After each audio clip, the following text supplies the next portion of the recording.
ವಿಜ್ಞಾನದ ಇತಿಹಾಸದಲ್ಲಿ ಒಬ್ಬ ಏಕಾಂಗಿ ಪ್ರತಿಭೆ ಈ ಜಗತ್ತನ್ನೇ ಹೇಗೆ ಬದಲಾಯಿಸಿದನೆಂದು ಗೊತ್ತಾ? ನಾವು ಇಂದು ಬಳಸುವ ಫೋನ್ನಿಂದ ಹಿಡಿದು ಬಾಹ್ಯಾಕಾಶಯಾನದವರೆಗೆ ಎಲ್ಲದಕ್ಕೂ ಅವರ ಆವಿಷ್ಕಾರಗಳೇ ಆಧಾರ.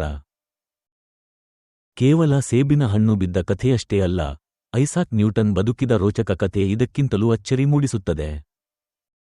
ಹುಟ್ಟುವಾಗಲೇ ತಂದೆಯನ್ನು ಕಳೆದುಕೊಂಡು ದುರ್ಬಲ ಮಗುವಾಗಿದ್ದ ನ್ಯೂಟನ್ ಶಾಲೆಯಲ್ಲಿಯೂ ಅಷ್ಟೇನೂ ಮುಂದಿರಲಿಲ್ಲ.